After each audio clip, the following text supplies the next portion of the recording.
not in central New York. Assemblyman Marc Butler is on the line.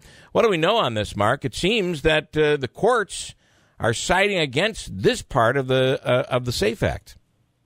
Well, that's absolutely right. You had a 10-round limit, and I guess it was originally proposed that it be 5, and I think the number 7 was purely arbitrary. So for once, I think the courts got it absolutely right. But that's the problem in general with the SAFE Act that I've had since the day it was initiated. What was really done is they took several different bills, kind of glued them all together and stuck them in.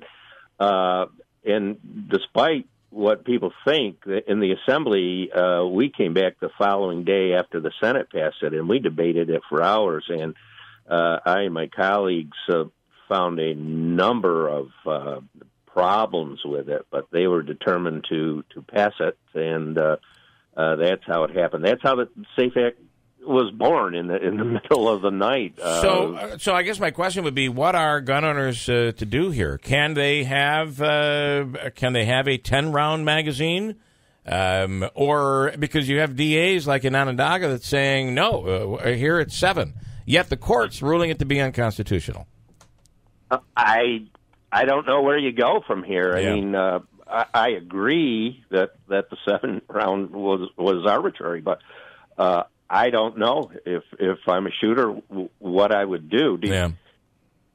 It's one of those things. It's just nuts. It's typical. Very similar to the re-registration that we just went through, right? You're putting gun owners in a position where they're breaking the law, and I'm not sure that's a positive thing to do here.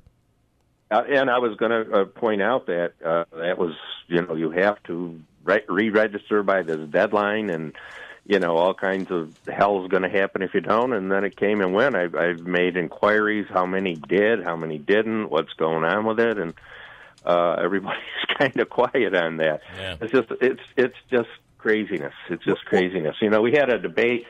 We had a series of gun bills in our speaker made a good point. He talked about gun laws and things of that. He said, our freedoms are taken away, and it's not revolutionary, it's evolutionary. It's a little bit at a time, chipping here, chipping there. And I think that's so accurate, and I think that's clearly what's happening with our gun laws. We had you on to talk about that registration, that re-registration. I don't remember, how was that resolved? Is that still going on?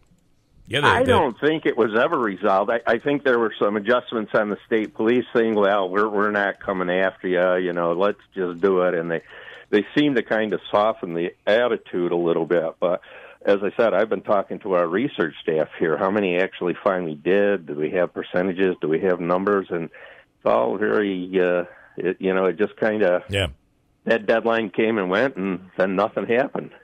Boy, that sounds like Albany, doesn't it? It sounds like Albany, just a little bit. Well, it does sound like Albany, and, sometimes, and that's the problem, and I think that's why sometimes the process is designed to move as slowly as it often does, is because things happen and people want to rush to react to it and do something, and sometimes laws, and again, I think the SAFE Act is a clear example of that, get passed in a rush, and there are mistakes and contradictions in it, and in the end, it's not very effective. One last question for you, Mark, and your wife is in education also. Where are you on gun safety, on school safety, protecting the schools? Recently, we've had a couple of experts on who've talked about the first thing we have to do is secure the schools, and maybe a resource officer, a retired police officer who is armed is at every school. Where do you stand? I support that whole notion of an SRO, somebody there, somebody in uniform. I think that really is a deterrent. I've heard some of the discussion about concerns about arming teachers. I think some of those are valid, and I think that puts a heck of a lot of responsibility on those teachers. Would your wife go packing? What do you think? I wouldn't allow it. Okay. Because at some point that gun's going to be turned on us. I'm telling you, it's not going to be right. good. Say, Right. you wouldn't allow it, but you better make sure she's not packing when you tell her that. That's right. All right. Assemblyman, She's got other psychological weapons that she uses on me, so she doesn't need it. and they are nuclear. Oh. Yeah, I know.